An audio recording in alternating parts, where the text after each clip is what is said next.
بسم اللہ الرحمن الرحیم نحمدہ ونصلی علی رسولہ الکریم اما بعد۔ آج قرآن کریم کے 12ویں پارے کا خلاصہ ہے جو سورہ ہود کے مکمل 10 رکوعات اور سورہ یوسف کے ابتدائی 6 رکوعات پر یہ پارہ مشتمل ہے۔ اس پارے کی پہلی صورت سورہ ہود ہے جو 123 آیات اور 10 رکوعات پر مشتمل ہے۔ چونکہ اس صورت مبارکہ میں حضرت ہود علیہ السلام اور ان کی قوم کا واقعہ مذکور ہے، اس نسبت سے اس صورت کو سورہ ہود کہتے ہیں۔ اس صورت کی ابتدا میں اللہ تعالیٰ نے قرآن کریم کی عظمت کو بیان کیا ہے۔ کتاب احکمت آیاتہ ثم فصلت من لدن حکیم خبیر، کہ یہ قرآن کریم اپنی آیات، معانی اور مضامین کے اعتبار سے محکم کتاب ہے اور اس میں کسی بھی اعتبار سے فساد اور خلل نہیں آ سکتا اور نہ اس میں کوئی تعارض یا تناقض پایا جاتا ہے۔ اس کے محکم ہونے کی بڑی وجہ یہی ہے کہ اس کی تفصیل اور تشریح اس ذات باری تعالیٰ نے کی ہے جو حکیم بھی ہے اور خبیر بھی ہے۔ اس کا ہر حکم کسی نہ کسی حکمت پر مبنی ہے۔ اس خالق کائنات کو انسان کے ماضی، حال، مستقبل، اس کی نفسیات، کمزوریاں اور ضروریات کا بخوبی علم ہے۔ اس کے بعد اللہ کی توحید کا ذکر ہے، اللہ تعبدوا الا اللہ، کہ اللہ کے علاوہ کسی کی عبادت نہ کرو۔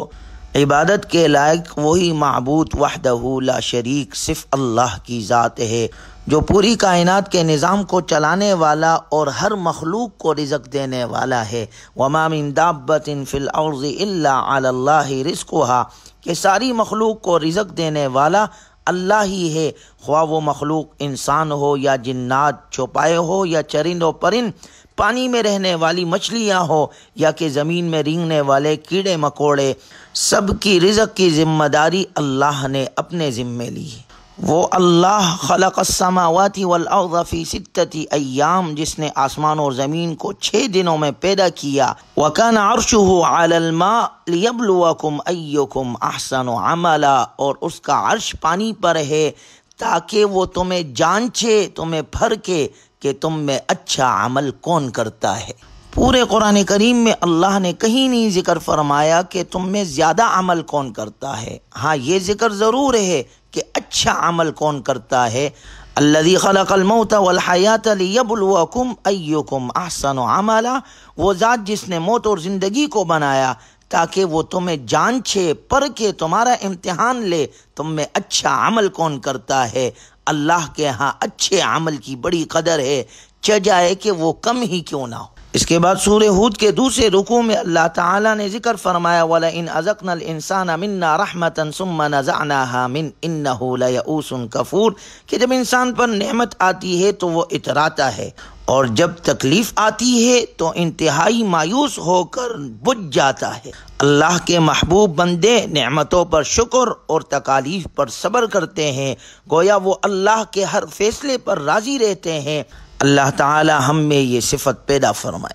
اس کے بعد اگلی آیات میں انسان کے 2 گروہوں کا ذکر ہے۔ ایک گروہ وہ ہے جس کی زندگی اور جس کی ساری کوشش کا ہدف صرف دنیا ہے، وہ ہر وقت اس دنیا کو زیادہ سے زیادہ آرام دہ بنانے کی فکر میں لگے رہتے ہیں اور کبھی بھولے سے بھی انہیں آخرت کی یاد نہیں آتی۔ دوسرے نمبر پر توفیق یافتہ گروہ وہ ہے جو دنیا کے لیے محنت تو کرتا ہے مگر اس کی کوششوں کا محور آخرت ہے، وہ اخروی زندگی ہی کو سامنے رکھ کر دنیا کی زندگی گزارتا ہے۔ پہلے گروہ کی مثال اندھوں اور بہروں جیسی ہے جو صرف دنیاوی زندگی کے پیچھے لگے رہتے ہیں، جبکہ دوسرے گروہ کی مثال بینائی اور شنوائی کی نعمت سے سرفراز لوگوں جیسی ہے۔ سورہ ہود کے تیسرے رکوع میں حضرت نوح علیہ السلام کی قوم کی ہٹ درمی کا ذکر ہے۔ حضرت نوح علیہ السلام نے اپنی قوم کو اللہ کی بندگی کی دعوت دی، اللہ تعبدوا الا اللہ، مگر قوم کے سرداروں نے کہا کہ آپ کی رسالت کا دعویٰ جھوٹا ہے، نعوذ باللہ، اور آپ کی پیروی کرنے والے ہمارے معاشرے میں کمتر اور گھٹیا لوگ ہیں، ہم ہرگز آپ کی بات نہ مانیں گے۔ حضرت نوح علیہ السلام نے کہا میں نے تمہارے درمیان ایک پاکیزہ زندگی گزاری ہے، پھر اللہ نے مجھے چن لیا اور مجھ پر وحی نازل کی، میں تم سے اس تبلیغ پر کوئی نذرانہ نہیں مانگتا، لا اسألکم علیہ اجرا، میں کوئی اجرت طلب نہیں کرتا، میں تمہارے کہنے پر ہرگز ایمان لانے والے فقراء اور درویشوں کو اپنے پاس سے دور نہیں کروں گا۔ میں نے کبھی دعویٰ نہیں کیا کہ میرے پاس اللہ کی رحمت کے خزانے ہیں، ولا اعلم الغیب ولا اقول انی ملک، اور نہ میں غیب کی باتیں جانتا ہوں اور نہ میں نے یہ کہا ہے کہ میں فرشتہ ہوں، میں تو ایک انسان ہوں، لیکن اللہ نے مجھے رسالت کے لیے چنا ہے۔ چنانچہ قوم نے ان کی دعوت کو جھٹلایا اور کہنے لگی فَأْتِنَا بِمَا تَعِدُنَا إِن كُنْتَ مِنَ الصَّادِقِينَ، کہ اگر آپ سچے ہیں تو اللہ کا عذاب ہم پر نازل کر دے۔ چوتھے رکوع میں اللہ کا ارشاد ہے وَأُوحِيَ إِلَى نُوحٍ أَنَّهُ لَن يُؤْمِنَ مِن قَوْمِكَ، اللہ تبارک و تعالیٰ نے حضرت نوح علیہ السلام کو آگاہ کر دیا کہ آپ کی قوم کے مزید افراد ایمان نہیں لائیں گے، اب ان پر عذاب نازل ہوگا، آپ اہل ایمان کے لیے ایک کشتی بنائیں۔ وَيَصْنَعُ الْفُلْكَ وَكُلَّمَا مَرَّ عَلَيْهِ مَلَأٌ مِّن قَوْمِهِ سَخِرُوا مِنْهُ، حضرت نوح علیہ السلام کشتی بنا رہے تھے اور قوم کے سردار آپ کا مذاق اڑا رہے تھے۔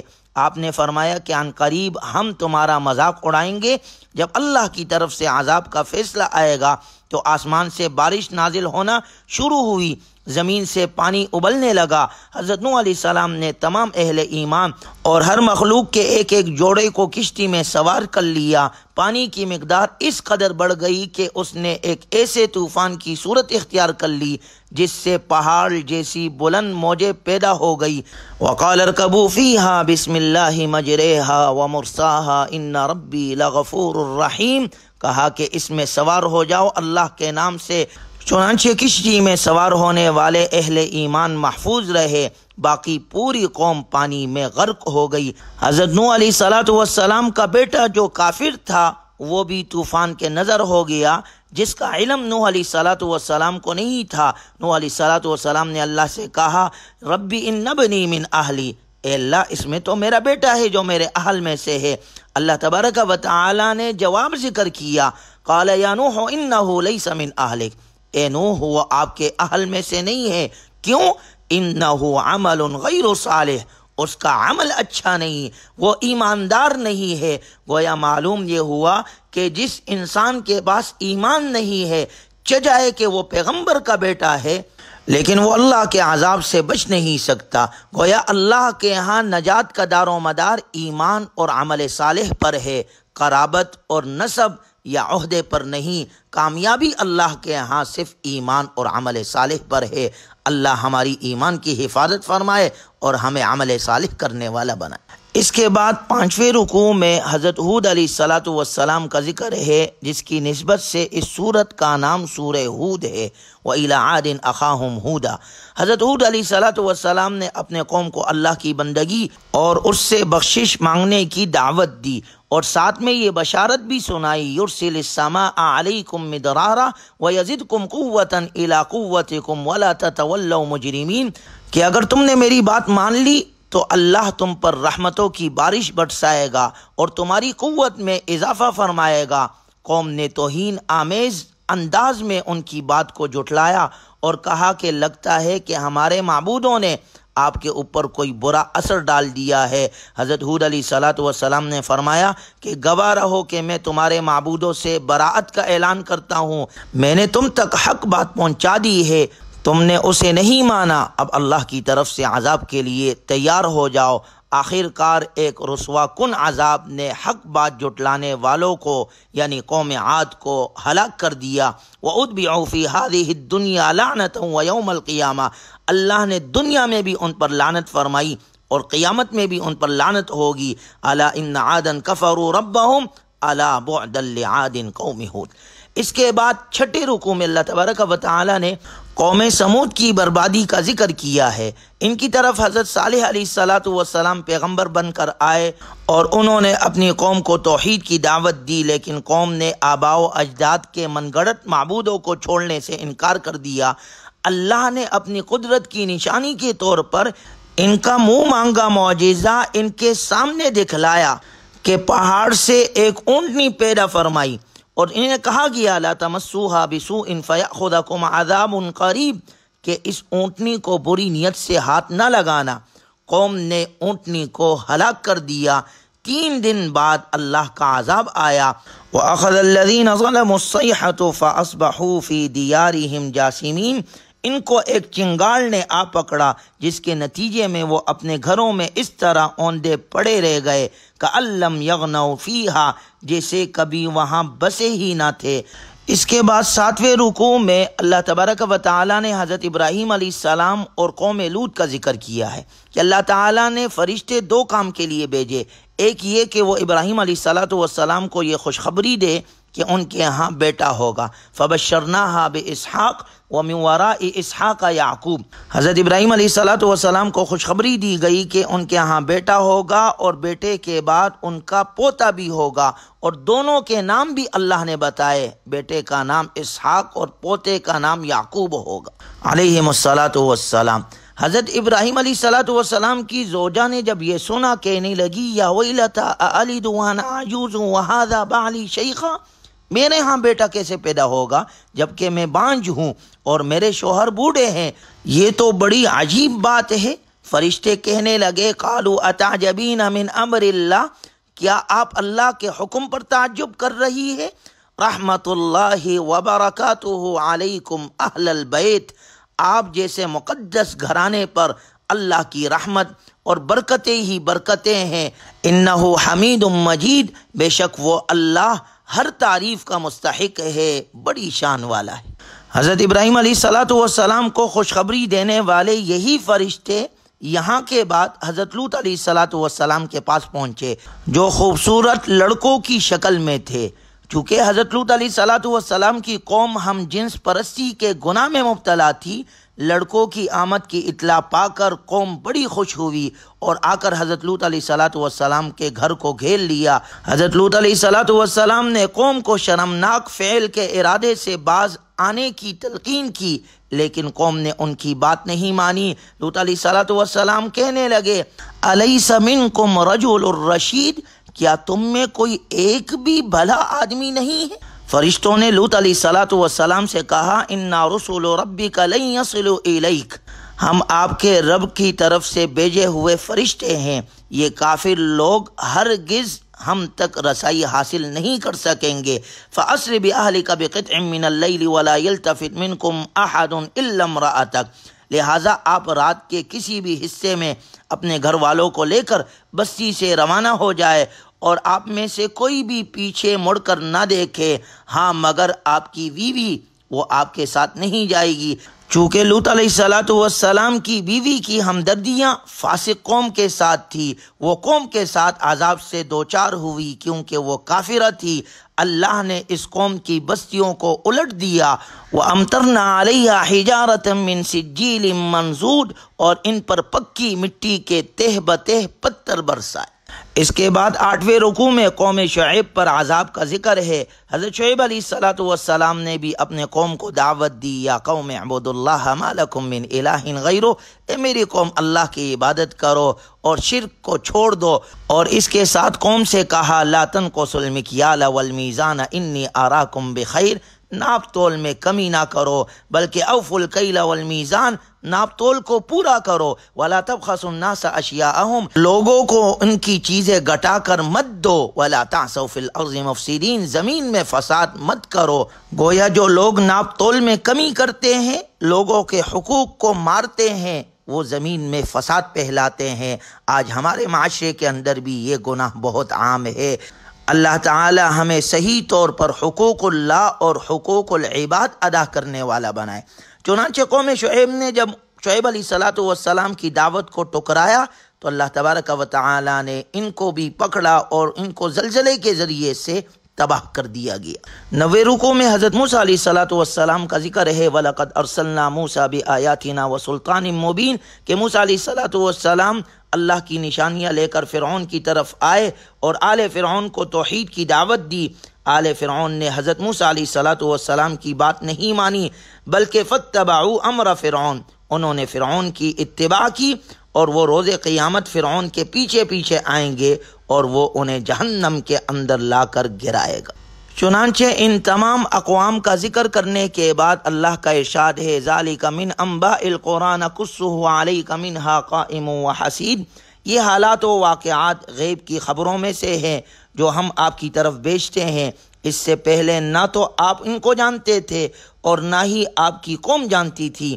گویا یہ تمام اقوام کے قصے وحی الہی کے اس بات اور رسول اللہ صلی اللہ علیہ وسلم کی نبوت کی سچائی اور قرآن کے معجزے ہونے کی سب سے بڑی دلیل ہے۔ چنانچہ سورہ ہود کے آخری رکوع میں اللہ کا ارشاد ہے وَكُلًّا نَقُصُّ عَلَيْكَ مِنْ أَنْبَاءِ الرُّسُلِ مَا نُثَبِّتُ بِهِ فُؤَادَكَ۔ اے محمد صلی اللہ علیہ وسلم، انبیاء اکرام علیہم السلام کے وہ سب حالات جو ہم آپ سے بیان کرتے ہیں، ان کے ذریعے ہم آپ کے دل کو مضبوط رکھتے ہیں، اور ان قصوں میں آپ کے پاس حق آ گیا۔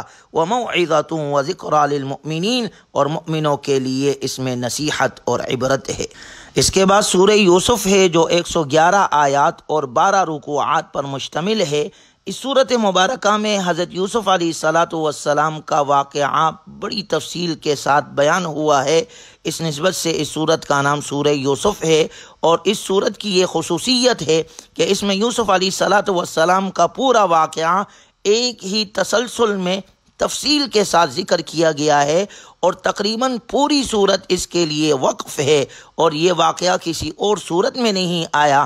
اس واقعہ کو اتنی تفصیل کے ساتھ بیان کر کے اللہ تعالیٰ نے ان کافروں پر ایک حجت قائم فرما دی جو حضور علیہ السلام کی نبوت کا انکار کرتے تھے۔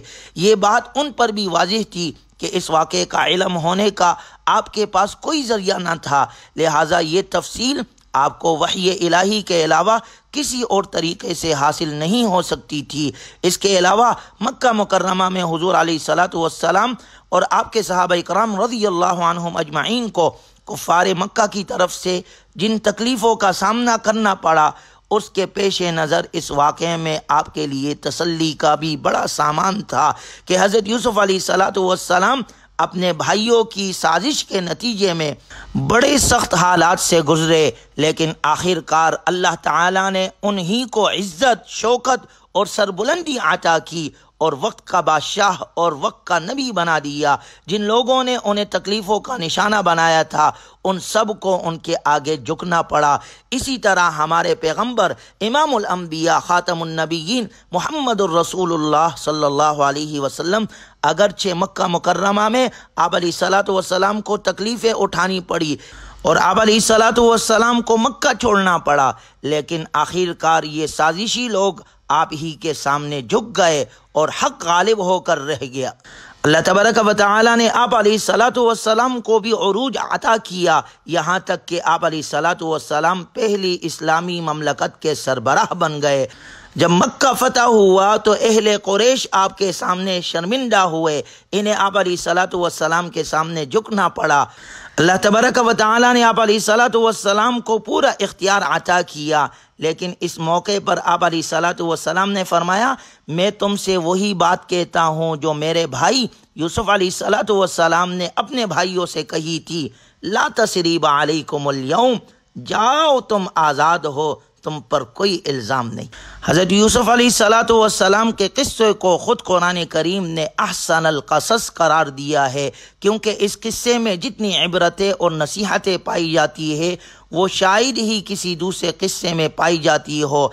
اس میں دین بھی ہے اور دنیا بھی، اور سیرت اور نواسح بھی، خوابوں کی تعبیر بھی ہے، اور سیاست اور حکومت کے رموز بھی، انسانی نفسیات بھی ہے، اور معاشی خوشحالی کی تدبیریں بھی، اور زہد و تقوی کی دستگیری بھی۔ اس میں انبیاء اکرام اور صلحاء کا تذکرہ بھی ہے، اور ملائکہ اور پرندوں کا بھی، جنوں اور انسانوں کا بھی، اسی طرح بادشاہوں، تاجروں، عالموں اور جاہلوں کے حالات بھی اس قصے میں موجود ہے۔ چونکہ سورہ یوسف 12ویں اور 13ویں پارے دونوں میں یہ قصہ تسلسل کے ساتھ بیان ہوا ہے، تو آج اس پورے قصے کا کچھ خلاصہ بیان کرتے ہیں، کل انشاءاللہ تفصیل کے ساتھ بیان ہوگا۔ حضرت یعقوب علیہ السلام کے 12 بیٹے تھے۔ حضرت یوسف علیہ السلام ان میں سے غیر معمولی طور پر حسین تھے۔ ان کی سیرت اور صورت دونوں کے حسن کی وجہ سے والد گرامی ان سے بے پناہ محبت کرتے تھے، اور محبت کی ایک وجہ یہ بھی تھی کہ آپ کا اور آپ کے بھائی بنیامین کا سب سے چھوٹا ہونا تھا، جبکہ ان دونوں کی والدہ بھی انتقال کر چکی تھی۔ چھوٹے بچے سے محبت انسان کی فطرت ہے، چنانچہ حضرت یعقوب علیہ الصلوۃ والسلام کی اس محبت کی وجہ سے یوسف علیہ السلام کے بھائی حسد میں مبتلا ہو گئے اور وہ اپنے والد کو تفریقہ کہہ کر حضرت یوسف علیہ الصلوۃ والسلام کو جنگل میں لے گئے اور آپ کو کنویں میں گرا دیا۔ وہاں سے ایک قافلہ گزرا، انہوں نے پانی نکالنے کے لیے کنویں میں ڈول ڈالا تو ڈول میں سے آپ نکل آئے۔ قافلے والوں نے مصر میں جا کر بیچ دیا، عزیز مصر نے خرید کر گھر میں رکھا۔ جوان ہوئے تو اس کی بیوی آپ کے محبت میں گرفتار ہو گئی، اس نے برائی کی دعوت دی، حضرت یوسف علیہ السلام نے اس کی دعوت ٹکرا دی۔ عزیز مصر نے بدنامی سے بچنے کے لیے آپ کو جیل میں ڈلوا دیا۔ قید خانے میں آپ نے دعوت توحید کا سلسلہ جاری رکھا، جس کی وجہ سے قیدی آپ کی عزت کرتے تھے۔ بادشاہ وقت کے خواب کی صحیح تدبیر بتانے کی وجہ سے آپ اس کی نظروں میں جج گئے، اس نے آپ کو خزانے، تجارت اور مملکت کا خود مختار وزیر بنا دیا۔ مصر اور گرد و پیش میں قحط کی وجہ سے آپ کے بھائی غلہ حاصل کرنے کے لیے مصر آئے۔ ایک دو ملاقاتوں کے بعد آپ نے انہیں بتا دیا کہ میں تمہارا بھائی یوسف ہوں۔ پھر آپ کے والدین بھی مصر میں آ گئے اور یہیں آباد ہوئے۔ یہ یوسف علیہ الصلوۃ والسلام کے واقعے کو اجمالی طور پر ذکر کیا گیا ہے، انشاءاللہ کل تفصیل کے ساتھ ذکر کیا جائے گا۔ اللہ تبارک و تعالی ہمیں قرآنی تعلیمات پر عمل کرنے کی توفیق نصیب فرمائے۔ وآخر دعوانا الحمدللہ رب العالمین۔